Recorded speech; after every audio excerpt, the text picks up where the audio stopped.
Boa noite, alunos e alunas, tutores e tutoras de sala, a nossa tutora à distância, a Ana, que está aqui no estúdio, e a todos que estão aqui na equipe para colaborar com essa teleaula.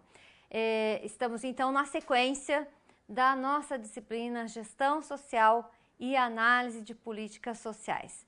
Esta disciplina que agora nós estamos dando continuidade nos temas que tratamos a semana passada, temos uma sequência de encontros ainda, e o tema da gestão social propriamente dito como um tema necessário, importantíssimo nesse processo de formação de cada um de vocês. Estávamos agora juntos na nossa aula atividade, todos participando, participações bastante importantes, e eu trouxe alguns retornos aqui para durante a aula a gente também falar e trabalhar um pouquinho, né? Então, mas bem agora de início eu queria parabenizar a todos os tutores e tutoras que participaram ativamente junto com vocês, alunos. Um destaque muito especial, Miguel Calmon, o pessoal de Lagoa Vermelha, Irecê, ou tantos outros polos que não dá para ficar citando todos, mas que se utilizaram de algumas dinâmicas com muita criatividade, estimulando cada um e cada uma de vocês, alunos, porque, pessoal, o texto nós enviamos e ele é disponibilizado para vocês, e eu gostaria de reforçar a solicitação de que vocês façam a leitura com antecedência. Para a semana que vem, o texto também é um texto parecido com esse em tamanho, né? 16, 17, 18 páginas, um texto importante. Não é um livro inteiro, é um fragmento, é um texto. Então, pessoal, se esforcem, vocês estão num momento muito importante da formação de vocês. Fazer a leitura de 10, de 20 páginas tem que ser rotina acadêmica, né? Porque depois que se forma, a rotina tem que continuar, os livros têm que ser lidos. Então, só esse exercitar da leitura com antecedência para que vocês possam aproveitar um pouquinho mais de cada momento aqui na graduação, na instituição. Bom, temos um conteúdo a seguir, vamos na tela para a gente dar início então. O resumo da aula de hoje, a gestão dos serviços de assistência social, dos programas e projetos de enfrentamento à pobreza, e é prioritariamente de responsabilidade dos governos municipais. Nós temos as esferas governamentais a nível nacional, a nível estadual, e temos também a nível municipal. Então, cabe a gestão dos serviços de assistência a nível municipal para esse entendimento. Esta frase é para aquecer a nossa reflexão no dia de hoje. Quanto maiores capacidades as pessoas alcançarem nas suas vidas, maiores condições terão para efetivamente influir no mundo que a cerca. A liberdade, preste atenção nessa palavra, a liberdade, portanto, funda-se na expansão das capacidades. Olha só que texto mais profundo esse hoje que eu trouxe para dar início à nossa aula de gestão social. As pessoas todas, eu, você, as pessoas que se utilizam da política de assistência social são capazes, têm capacidades, muitas delas a serem despertadas ainda, outras já despertadas, mas ainda precisando de uma orientação, um aprofundamento ou mesmo uma informação. Quanto mais capacidades a pessoa tem, maior possibilidade de influir sobre a sua vida e sobre também as possibilidades de transformação no mundo. Então, a liberdade só será possível quando essas capacidades estiverem expandidas. Olha como é profundo e importante. Temos um público a ser atendido, uma população a ser atendida, né? E como, então, despertar as capacidades dessa população? Basta despertar capacidades? Não basta. Com as capacidades despertadas, aí sim um outro trajeto, que aí é a possibilidade de interferência, de modificação de algumas situações, de algumas estruturas. Então, pessoal, olha como que é importante. E a liberdade, ninguém dá. Ninguém dá a sua liberdade, ninguém dá a liberdade das pessoas que vocês estarão trabalhando. A liberdade, ela é construída como um processo. Como a cidadania, nós não damos cidadania para ninguém. A cidadania, ela é conquistada. Os direitos estão aí colocados. E esse processo de conquista é um processo que cada pessoa, a seu tempo, vai conquistando e adquirindo, ok? Bom, eu queria também nesse momento ressaltar uma participação muito importante no fórum desta disciplina. Eu anotei porque eu sempre dou uma acompanhada na participação de vocês no fórum e algumas me chamam a atenção e eu trago aqui para a aula. Celina Oliveira Ferreira. Celina, você que é nossa aluna, Celina Oliveira Ferreira, você fez uma colocação muito significativa no fórum. Meus parabéns. Você disse que o assistente social, além de ele realizar visitas domiciliares, palestras com a comunidade, parcerias com Secretaria de Saúde e Educação, o assistente social é referendado enquanto um executor e um gestor. Perfeita a sua colocação. E você ainda concluiu dizendo que é muito importante que o assistente social saiba ouvir a população para poder transformar a realidade.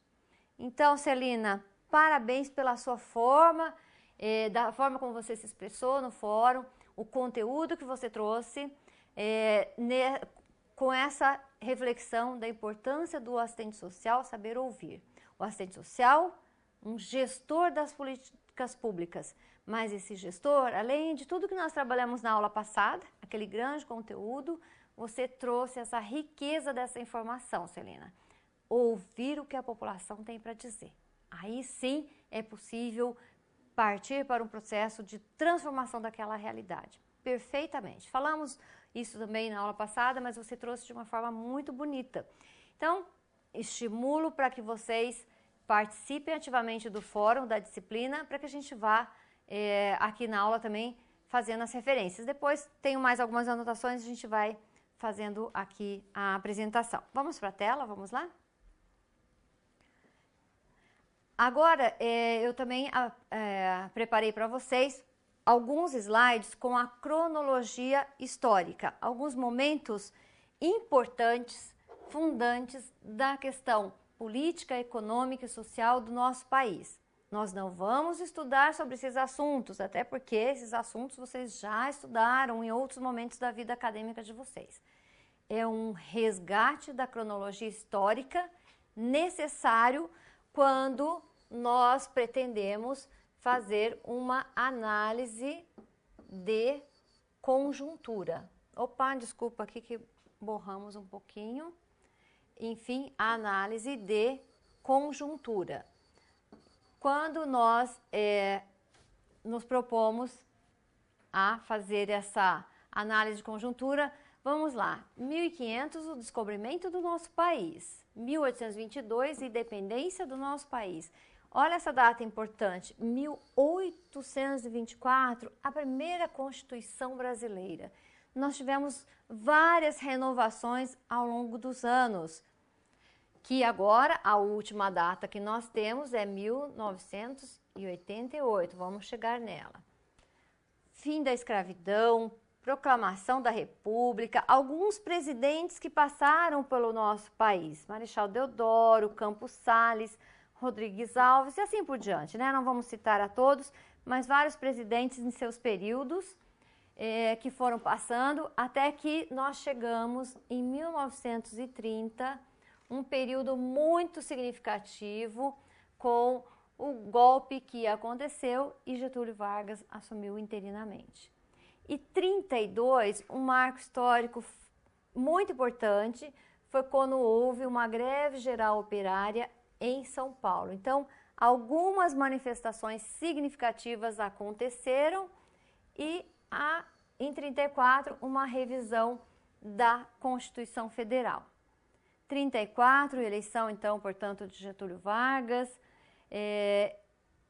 Depois, seguindo, na questão trabalhista, 1940, a instituição do salário mínimo, CLT, consolidação das leis trabalhistas em 43 e assim, né? Datas fundantes aqui, 45, final da Segunda Guerra, e também outras datas significativas, como em 46, com mais uma atualização da Constituição. Estamos passando rapidamente só para ter esse mapa, né?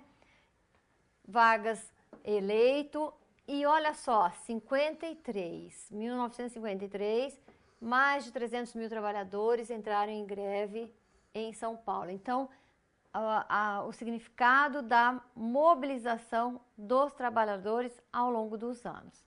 55, Juscelino Kubitschek, com a entrada do capital internacional de uma forma muito significativa no nosso país. Aqui uma reflexão econômica muito significativa. A reforma agrária teve a sua primeira grande discussão em 1957.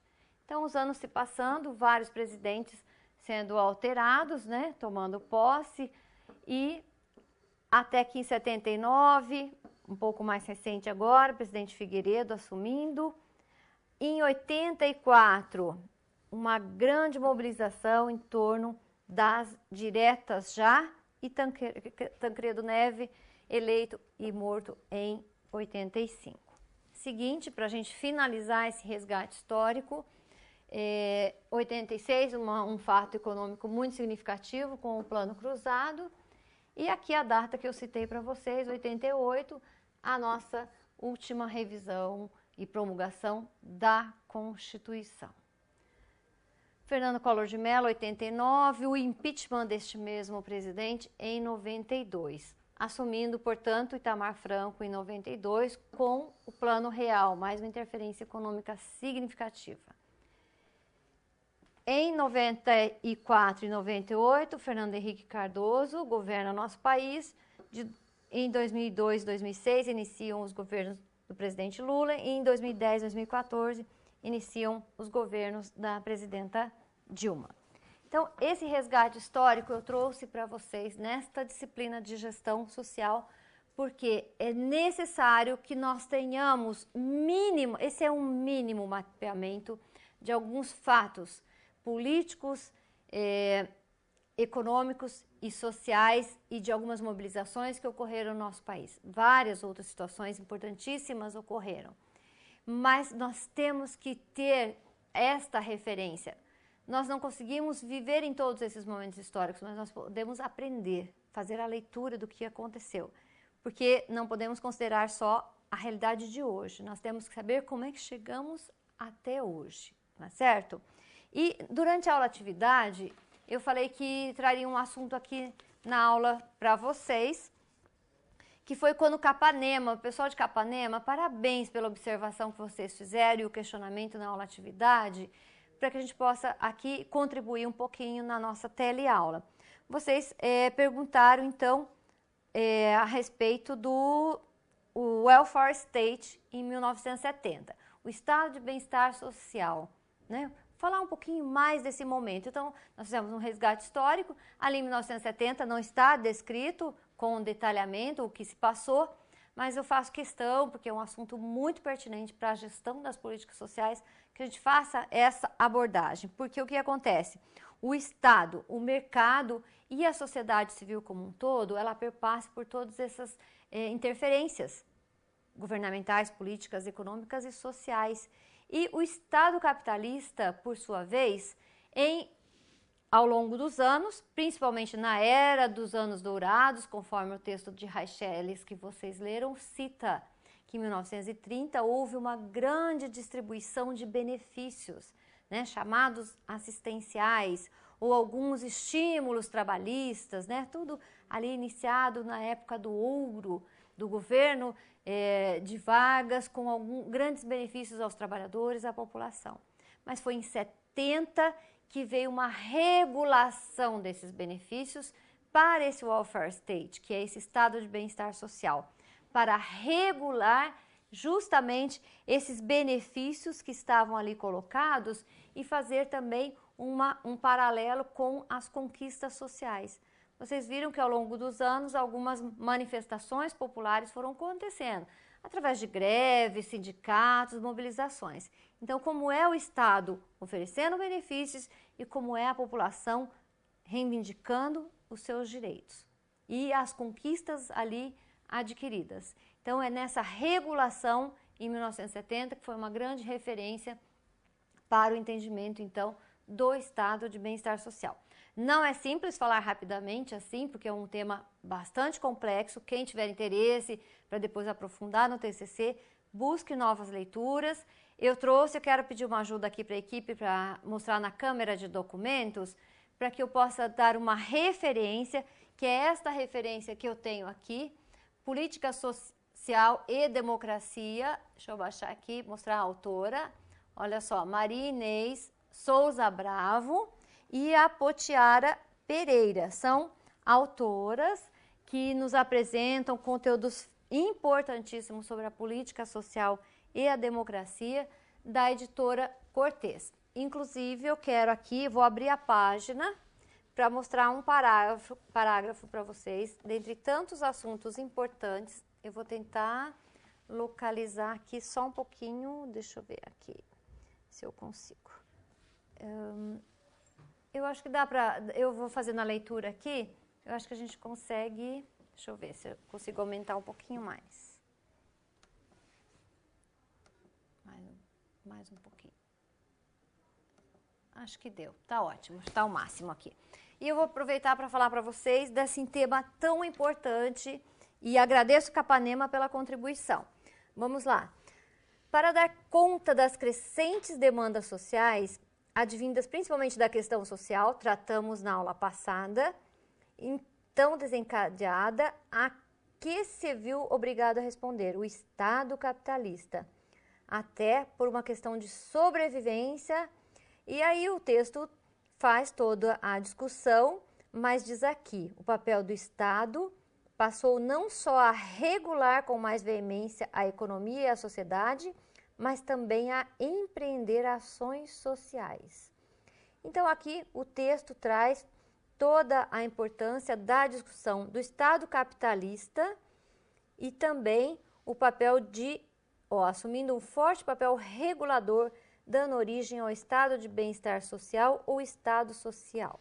Então, pessoal, este é um texto muito importante, se vocês tiverem a possibilidade de aquisição desse material, né? É um material muito bom e outros mais que fazem referência a essa discussão do estado de bem-estar social. Nossa disciplina de gestão social, ela traz muitas reflexões, porque o profissional do serviço social, ele é um profissional da intervenção, da execução, da gestão, da proposição. Falamos que o profissional tem que ser criativo. Então, quanto assunto importante nós temos para discutir. Então, eu tenho uma pergunta para vocês. Vamos lá? Por que, principalmente nessas últimas 2 décadas, tem se debatido mais intensamente o tema da gestão das políticas sociais? Nessas últimas 2 décadas, não é? Que se fala com mais veemência e mais intensamente o tema da gestão das políticas sociais. Por quê? Vamos parar aí 3 minutinhos e já voltamos.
Muito bem, todo mundo participando. Olha, estou muito contente com vocês, pessoal. Este é o grande objetivo, essa interação, essa participação. Afinal de contas, vocês têm um momento muito rico e precioso, que é esse momento da academia. A Mambaí participou da seguinte forma, dizendo da grande discussão que houve nesses últimos 20 anos, né? Por causa da evolução de algumas tendências de mudança na gestão pública. Perfeito? As quais apontam para um processo incremental da ampliação da cidadania, através do processo de democratização, que é o processo decisório, e também da ampliação do acesso aos serviços públicos. O gestor deve se modernizar e acompanhar tal evolução, resultante da ação criativa de governos estaduais e municipais. Perfeito! Vocês trouxeram uma série de informações fundamentais do porquê que tanto se fala da gestão de políticas públicas, para dar conta mesmo desse processo de democratização, de busca e ampliação da cidadania. Perfeito, gente. Temos mais um polo, participou sim. Itapetinga, pessoal aí da Bahia.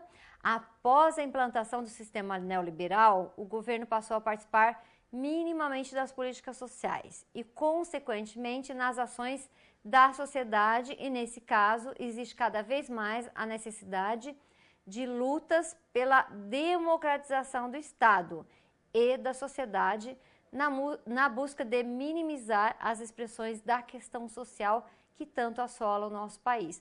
Tenho que fazer elogios para vocês. Vocês fizeram uma colocação perfeita sobre o entendimento de questão social. As expressões da questão social foi colocada corretamente. Então, parabéns. Dizer que a partir do momento da política neoliberal implantada no nosso país, houve sim, depois desse processo, uma busca pela redemocratização, para que o Estado neoliberal pudesse ficar um pouquinho distanciado e a democratização viesse à tona para considerar mais os agentes e atores e, portanto, as demandas diretas colocadas pela população. Temos mais um polo, vamos lá? Sim, Linhares. Olha só, Linhares, que prazer falar com vocês. A gestão tem sido discutida para a publicização, a democratização das políticas públicas. Haja visto que, desta forma, a participação popular seria efetivada. A participação popular no planejamento e formulação das políticas públicas. Perfeito. Publicização, democratização das políticas sociais nas últimas 2 décadas, visando que, de uma forma planejada, através da participação da população, as políticas sociais pudessem ser formuladas, reformuladas. Perfeito. Tantos outros polos, gente, participaram, agradeço, não dá para a gente citar todos, mas com muito carinho recebo cada participação e colaboração de vocês, porque vocês enriquecem muito e com certeza a contribuição de vocês também aflora a discussão nos outros polos. Vamos seguir na tela com o conteúdo, vamos lá. O tema da pobreza, e aqui a pobreza estrutural, nós vamos falar na aula de hoje. A pobreza estrutural ela foi naturalizada por alguns governos, por alguns investidores, por alguns empresários, bancos e outros organismos nacionais e internacionais, representantes do quê? Das esferas dominantes presentes no mundo. Então, o capitalismo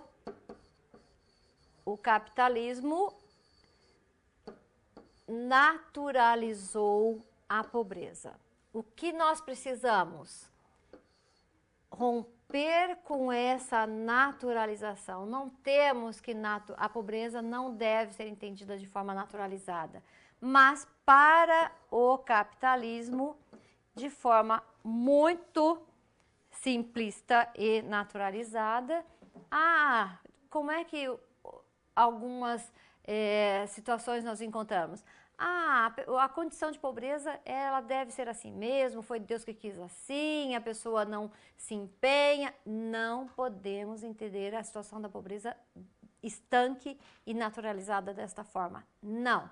Nós temos que entender a condição de pobreza, como nós veremos com vários conceitos e definições que vamos tratar na aula de hoje. Mas antes, porém, nós temos agora um link, não é isso? Para ser disponibilizado, que vocês vão ter o endereço para depois, num outro momento, acessar, mas eu quero aqui apresentar para vocês a Secretaria de Direitos Humanos. Um site governamental de domínio público, de confiança, e que vocês vão encontrar vários temas e vários assuntos. Se vocês quiserem saber sobre os direitos humanos da criança e do adolescente, né, tem isso, a seta apresentando ali. Pessoa com deficiência, pessoa idosa, LGBT, adoção. Gente, vários temas. Combate a violações, trabalho escravo, todos esses temas fundamentais estão ali colocados. Informações sobre a Conferência de Direitos Humanos, que vai ser agora, de 24 de abril, em Brasília. Algumas notícias que lançamento do Fórum Nacional de Gestores, agora, no dia de hoje, dia 25 de fevereiro. Ontem foi noticiado o encontro de gestores de direitos humanos de todo o país. E assim por diante, anunciando do encontro, né, que aconteceu. E todas essas notícias vocês podem se atualizar, buscar informação, é um site público. A 4ª Conferência, né, Nacional das Pessoas com Deficiência, e aí assim por diante. Todos esses assuntos vocês podem estar encontrando nessa página, a página da Secretaria Nacional dos Direitos Humanos. Eu trouxe esta página especialmente como um exemplo, porque como você vai trabalhar gestão social e análise das políticas públicas, das políticas sociais, se você não conhece, né, os temas da qual serão discutidos ao longo da vida profissional de vocês. Mas eu trabalhei, fiz estágio e sou contratada para trabalhar com criança e adolescente. Tenho que saber só de criança e adolescente? Não. Você, assistente social, está a serviço da sociedade. A sociedade é composta por idosos, pessoas com deficiência, mulheres, situações de desigualdade social, sociedade enfim, várias outras situações que vocês vão encontrar ao longo da jornada profissional de vocês devem conhecer. Então, informações seguras, se faz necessário ter esses endereços, esses caminhos para que vocês possam fazer pesquisas, ok? Bom, vamos para agora voltar à discussão, então, do tema tão importante na tela, que é a questão da pobreza. Pobreza como condição de vida. Então, nós teremos alguns slides que se seguem sobre a questão da pobreza. Define-se pela carência extremada de quaisquer meios para a satisfação das necessidades primárias ligadas à sobrevivência física e à sanidade da pessoa, dos seus familiares e a elas dependentes. Então, Abranches, que é o autor, que traz essa definição para a gente como uma situação de carência extrema, que a pessoa não tem meios, não há meios para a satisfação de suas necessidades. Então, pessoal, dá para naturalizar uma situação como essa? Não dá. Nós precisamos de investir na gestão, a gestão dos serviços públicos. Por que que nós temos que investir na gestão dos serviços públicos? É necessário que a gente sempre tenha a recordação de que a lei aqui no nosso país preconiza o quê? Que nós temos a responsabilidade da família para a satisfação das necessidades básicas, principalmente. Família não deu conta, a sociedade tem responsabilidade. Sociedade não deu conta, o Estado obrigatoriamente tem que dar conta. Então, os serviços públicos são criados, são avaliados, são planejados para dar conta desta população. Então não adianta empresários, capitalistas, algumas autoridades acharem que é natural um grupo de pessoas passarem necessidades básicas. Não é natural. É necessário intervir, mudar esta situação. A pessoa tem que viver uma condição digna. A vida tem que ser vivida com dignidade. Então, responsabilidade, a família não deu conta, a sociedade não deu conta, o Estado tem a obrigação de dar conta. Vamos seguir mais um pouquinho o conceito de pobreza. Que é pobreza? Destituição dos meios de sobrevivência física, marginalização no usufruto dos benefícios do progresso e no acesso às oportunidades de emprego e consumo. Desproteção. Então, olha só, se a pessoa não está protegida, ela está desprotegida. Então, a desproteção por falta de amparo público adequado e a inoperância dos direitos básicos de cidadania, que incluem garantias à vida e ao bem-estar. Nós podemos deixar acontecer uma situação como essa? Não podemos permitir. Então, a proteção deve existir sempre. Falamos a primeira coisa aqui na aula de hoje sobre as capacidades. Mas e a perda dessas capacidades? Ela pode acontecer? Pode. E aqui a gente traz 3 referências de algumas situações que podem ocasionar a perda de capacidades. A idade é um fator, pois uma pessoa idosa tem algumas necessidades específicas e as capacidades podem em algum momento ser restritas. Isto pela questão natural do envelhecimento, que vai levar a pessoa a algumas necessidades específicas ou algumas limitações específicas. As mulheres, há muitas evidências que estão privadas de expandir suas capacidades devido às desigualdades de gênero presentes na sociedade. Ainda há muito preconceito com referência à condição da mulher, tanto no trabalho, como em casa, como em vários e outros lugares com conceitos ainda pré-estabelecidos. Local de moradia, também, olha que importante, muitas vezes nos esquecemos. As pessoas podem estar impedidas de desenvolver certas capacidades por terem suas residências em locais de extrema violência ou de riscos naturais de inundações ou incêndios ou proliferação de doenças. Por quê? Por falta de saneamento básico também e outras estruturas mais públicas que acabam faltando ali e a população não está tendo acesso. Seguinte, outro ponto fundamental é o desemprego. Tem efeitos abrangentes, além da perda de renda, também algum dano psicológico, a perda da motivação para o trabalho, a perda da habilidade e da autoconfiança, aumento de algumas doenças e morbidez e até mesmo taxas de mortalidade, perturbação nas relações familiares e também da vida social. Então, pessoal, olha só como é interessante esse entendimento. Falamos no início da aula a importância que as pessoas têm de se sentirem estimuladas com as suas capacidades trabalhadas, mas ao mesmo tempo alguns fatores naturalmente ali leva e tende a diminuir ou a dificultar essa ampliação da capacidade das pessoas. Então, o profissional do serviço social tem que estar atento.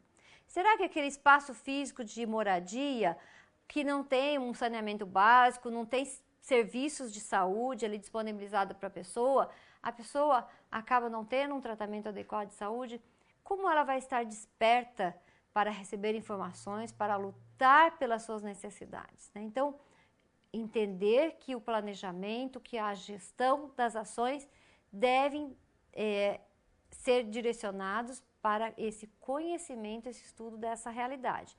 Não só do espaço físico, mas de outras condições que nós citamos ali. A questão da idade, a questão de gênero, a questão do desemprego. Olha que situação, né? Se a pessoa está no momento de fora do ambiente de trabalho, não tendo a sua fonte de renda, está desempregado, ele pode ser vítima de um quadro de depressão, de um quadro de doença, de ser considerado com um forte preconceito da sociedade para com a sua pessoa, e como trabalhar as capacidades da pessoa numa condição desta, momentânea, e trabalhar e estimular para que ela se fortaleça, se empodere para a busca das suas satisfações, né? Então, olha quanto assunto importante, né?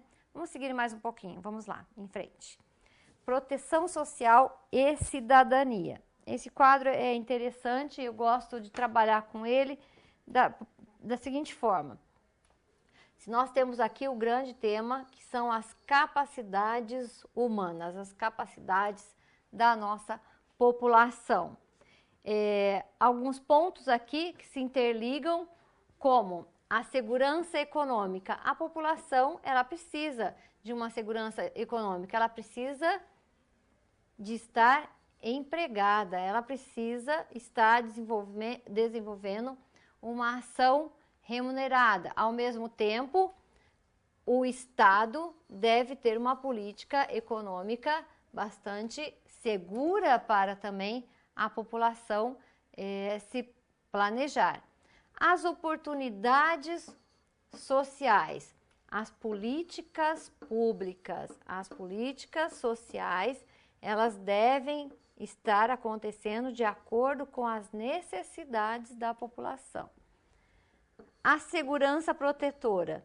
Se as políticas visam a proteção social, nós temos que ter uma segurança para com a proteção. Nós não podemos pensar apenas na segurança física, também é necessária e importante, mas também a segurança social. A questão da garantia da transparência. Nós temos no país uma lei da responsabilidade fiscal, que é a transparência da gestão pública, né? Entre outros fatores importantes, a transparência da gestão pública, ela se faz necessária e deve ser garantida. E o último ponto que eu destaco aqui para vocês, que é a liberdade política. Falei para vocês que a liberdade, ela não é dada, ela é adquirida, não é isso? Então, com a liberdade adquirida, nós podemos vislumbrar uma liberdade política. O brasileiro, nós vivemos num estado democrático e, portanto, nós temos a garantia da liberdade política, da manifestação, para podermos avançar para as necessidades. E esse quadro que diz que quanto menos oportunidades econômicas, sociais e políticas nós temos, maiores serão as possibilidades das pessoas serem privadas do desenvolvimento de certas capacidades, assim como do exercício da liberdade, restringindo, portanto, o seu poder de escolha. Então, como nós vimos ao longo desta aula, a importância de estimular as capacidades da pessoa. E se ela tem as capacidades restritas, o que vai acontecer com essa população? Ela vai ter mais dificuldade de ir em busca da satisfação e do alcance das suas necessidades. A sua liberdade será cada vez mais restrita, né? E a população, por sua vez, ela tem que ter o seu espaço de resolutividade, seu espaço de confiança, de empoderamento. Eu tenho mais uma pergunta para vocês. Vamos para a pergunta. Quem é responsável pela condição de vida das pessoas? Olha, essa pergunta é difícil. Tão pequena uma pergunta, mas tão profunda. E eu quero que vocês, durante alguns minutos, respondam para a gente discutir. Quem é o responsável pela condição de vida das pessoas? Respondam e já voltamos.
Voltando, de quem é a responsabilidade, então, pela condição de vida das pessoas?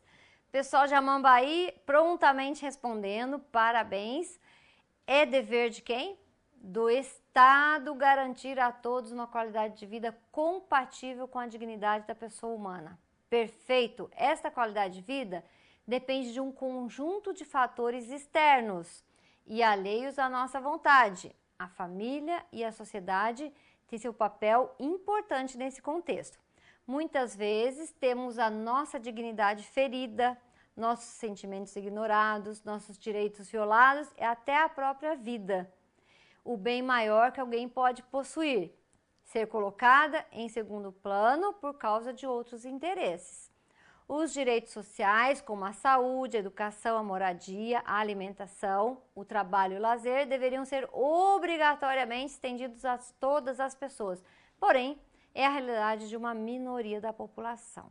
Perfeito, pessoal, vocês fizeram assim de uma forma bastante completa essa resposta. Então, essa responsabilidade do Estado de cumprir com o seu papel, com a sua obrigação em todas as áreas. As necessidades básicas são fundamentais, mas não só, né? A condição de vida com qualidade exige que todos os outros setores, que todas as outras necessidades também sejam satisfeitas. Parabéns! E vamos lá, pessoal de Crateús.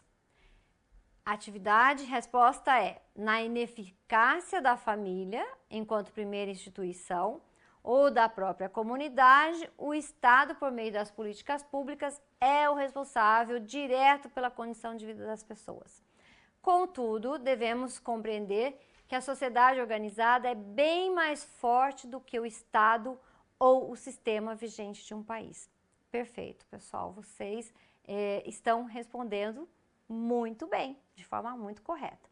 E João Pessoa? Vamos lá, a Silvana e todos os seus alunos dizendo que a primazia é do Estado, porém não é exclusivo a ele, pois a sociedade civil deve ser ativa no sentido de participar de todos os processos de interesse coletivo. Perfeito. Todo mundo participando de uma forma corretíssima, contribuindo, e nós podemos então dizer que a responsabilidade ela é sim da família, da comunidade ou da sociedade e do Estado. Mas dá uma olhadinha no próximo slide. Vamos lá para o próximo slide. Olha só. E você? Olha as fotos que eu tenho ali. Uma cabeça com uma grande engrenagem e a engrenagem ali do lado. E você? Você também é responsável pela condição de vida das pessoas? Sim. A família, a sociedade, o Estado. Agora, o Estado, além do seu presidente ou da sua presidenta da República, ele é composto por quem? Composto por gestores, por seres humanos também. E você também poderá fazer parte desta equipe, como gestor de políticas públicas. Então, você, enquanto representante do Estado, é responsável também pela condição digna de vida das pessoas. Olha que interpretação importante. Você enquanto família, você enquanto sociedade e você enquanto Estado. O Estado não é algo imaginário, inalcançável, não, ele é concreto, ele é democrático, ele é executor, né? Estado, enquanto poder executivo, ele se expressa através dos ministérios, das secretarias de Estado e das prefeituras, ele é executivo e a execução das ações se dá através dos profissionais, de você, futuro assistente social, quando estiver ocupando um cargo público em um governo, nas diferentes instâncias. Então, olha a sua responsabilidade, né? Então, aquela pergunta ali, com aquela cabeça cheia de engrenagem ali, o que fazer, é a resposta que você tem que dar, mediante diversas situações ali que você vai encontrar no seu dia a dia profissional, ok? Vamos seguir na tela, vamos para o conteúdo. Planos, programas e projetos, desde a elaboração, execução e avaliação. A gestão dos serviços de assistência, dos programas, dos projetos, do enfrentamento à condição de pobreza é prioritariamente de responsabilidade dos governos e aqui representado pelo governo municipal que executa diretamente as ações, sendo transferidos recursos da União aos municípios que se adequarem às exigências da norma operacional